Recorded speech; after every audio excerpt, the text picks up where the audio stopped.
اعوذ باللہ من الشیطان الرجیم بسم اللہ الرحمن الرحیم وعلم آدم الاسماء کلہا، اور اللہ نے سکھا دیے آدم کو تمام کے تمام نام۔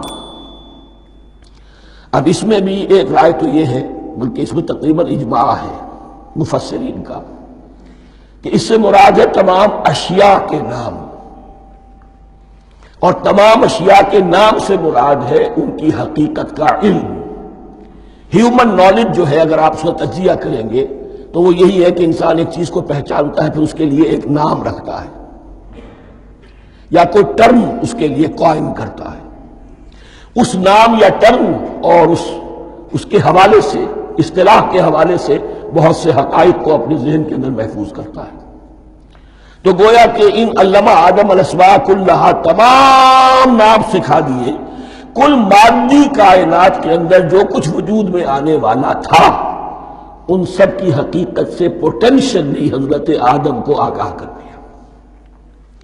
یہ پوٹینشل علم ہے، ہیومن نالج، جو ایکوائرڈ نالج ہے، جو انسان کو سم اور بسم اور اپنے اس دماغ کے کمپیوٹر کے ذریعے سے حاصل ہوتا ہے۔ ایک ہے ریویلڈ نالج، جو اللہ وحی کے ذریعے سے بھیجتا ہے۔ ایک ہے ایکوائرڈ نالج، انسان خود علم حاصل کرتا ہے۔ اس نے آنکھوں سے دیکھا، کان سے سنا، نتیجہ نکالا، اور اس کمپیوٹر نے اس کو پروسیس کیا، اس نتیجے کو کہیں میموری کے اندر سٹور کر لیا۔ یہ کمپیوٹر ہے بہت بڑا۔ پھر کچھ اور دیکھا، کچھ اور سنا، کچھ چھو کر معلوم ہوا، کچھ چکھ کر معلوم ہوا، کچھ سونگھ کر معلوم ہوا، کوئی اور نتیجہ نکلا، اسے وہ پاس میموری کے ساتھ اس کو ٹیلی کیا اور نتیجہ نکالا۔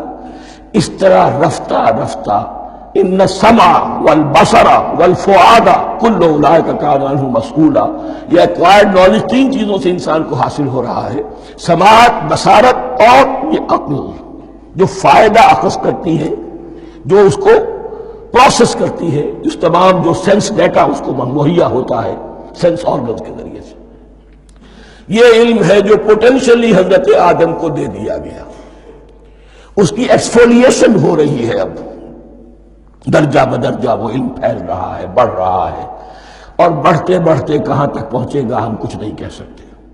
کہاں سے کہاں پہنچ گیا انسان۔ اس نصف صدی کے اندر علم انسانی میں جو ایکسپلوژن ہوا ہے، میں اور آپ اس کا تصور تک نہیں کر سکتے۔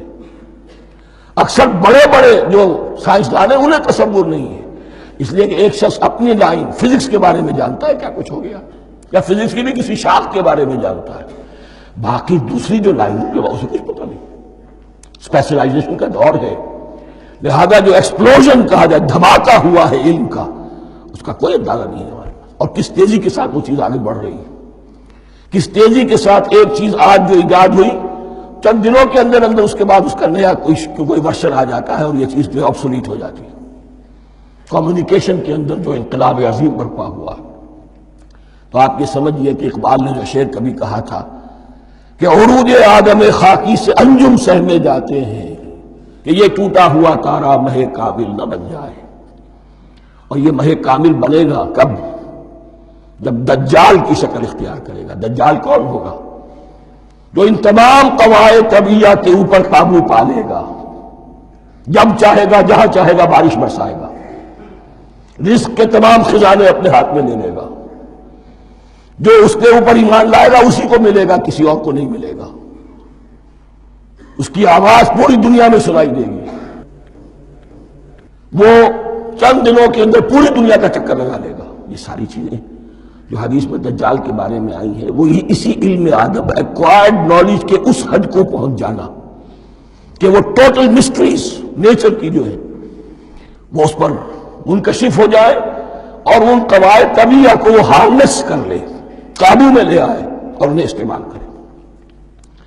کبھی جب ہمارے کسی بہت 200-300ویں کوئی پیڑھی میں کوئی ہمارے جد امجد ہوں گے جنہوں نے کوئی چٹان دیکھی کہ گری، پتھر پر پتھر ٹکرایا تو آگ اس میں سے شعلہ نکلا، اس کا یہ مشاہدہ کافی ہو گیا آگ پیدا کرنے کے لیے۔ پتھروں کو ٹکراؤ، آگ پیدا کر لو۔ یہ اس دور کی سب سے بڑی ایجاد تھی، آگ، انرجی۔ اب وہ انرجی کہاں سے کہاں پہنچی، وہ آگ نے بھاپ کی شکل اختیار کی، پھر ہم نے بجلی ایجاد کی، اور کب کیا ہے، ایٹمک انرجی ہے، اور نہ معلوم کیا کیا ہے، اللہ عالم۔ ان تمام چیزوں کا تعلق ہے خلافت عرضی کے ساتھ، لہذا فرشتوں کو جو بتایا گیا وہ یہ ہے کہ آدم کو علم بھی دیا جا رہا ہے، صرف اختیار ہی نہیں دیا جا رہا، علم دیا جا رہا ہے۔ وَعَلَّمَ آدَمَ الْأَسْمَاءَ كُلَّهَا ثُمَّ عَرَضَهُمْ عَلَى الْمَلَائِكَةِ، پھر ان تمام اشیاء کو پیش کیا فرشتوں کے سامنے۔ فَقَالَ أَنبِئُونِي بِأَسْمَاءِ هَؤُلَاءِ، اور فرمایا کہ مجھے بتاؤ ان چیزوں کے نام، ان کنتم صادقین، اگر تم سچے ہو۔ قالوا سبحانک لا علم لنا الا ما علمتنا، انہوں نے کہا پروردگار تو پاک ہے ہر نقص سے، ہر عیب سے، ہر ضعف سے، ہر احتیاج سے، مبرہ ہے، منزہ ہے، اعلیٰ ہے، عرفہ ہے۔ لا علم لنا الا ما علمتنا، ہمیں کوئی علم حاصل نہیں سوائے اس کے جو تو نے ہمیں سکھا دیا ہے۔ اس کی تعبیر یہی بہتر معلوم ہوتی ہے کہ ملائکہ کی حیثیت در حقیقت اس کائناتی جو حکومت ہے اللہ کی آفاقی حکومت، اس کے کارندوں کی ہے، یہ اس کے سول سرونٹس ہیں، تو ہر ایک کو صرف اس کے شعبے کے متعلق علم دیا گیا ہے، علم جامع نہیں ہے، تمام چیزوں کا علم یہ معلوم کرنے کی استعداد ان کے پاس نہیں ہے۔ کوئی فرشتہ فرض کیجئے بارش کے اوپر مامور ہے، کوئی پہاڑوں پر مامور ہے، جس کا ذکر سیرت میں آتا ہے کہ جب طائف میں حضور پر پتھراؤ ہوا ہے تو اس کے بعد ایک فرشتہ حاضر ہوا ہے کہ میں ملک الجبال ہوں، اللہ نے مجھے پہاڑوں پر مامور کیا ہوا ہے، آپ اگر فرمائیں تو جن لوگوں نے آپ کو ستایا ہے، یہ جو طائف جن دو پہاڑوں کے درمیان یہ وادی ہے، ان کو آپس میں ٹکرا دو کہ یہ پس کر اور سرما بن جائے۔ آپ نے فرمایا نہیں، کیا عجب، اللہ تعالیٰ ان کی اگلی نسلوں کو ہدایت دے دے۔ تو فرشتے ہیں، کوئی پہاڑوں پر مامور ہے، کوئی کسی خدمت پر مامور ہے، ان کو علم دیا گیا ہے صرف انہی کی اپنی جو بھی فرائض منصبی ہیں ان کے شعبے سے متعلق، کل نہیں۔ جامعیت جو ہے علم کی وہ ہے کہ جو حضرت آدم علیہ السلام کو پوٹینشلی دے دی گئی، اور جو اب بڑھتے بڑھتے ایک بہت پیراور درخت بن چکا۔ سبحانک لا علم لنا الا ما علمتنا انک انت العلیم الحکیم، یقیناً آپ ہی کی ذات ہے جو کل کے کل علم کی حامل ہے، اور جس کے اوپر حکمت بھی، جس کی حکمت بھی کامل ہے، باقی تو ہر مخلوق میں سے ہر ایک کا علم ناقص رہے گا۔ العلیم، کل علم کا جاننے والا تو ہی ہے، الحکیم، کل حکمت وہ تو تیرے ہی پاس ہے۔ صدق اللہ العظیم۔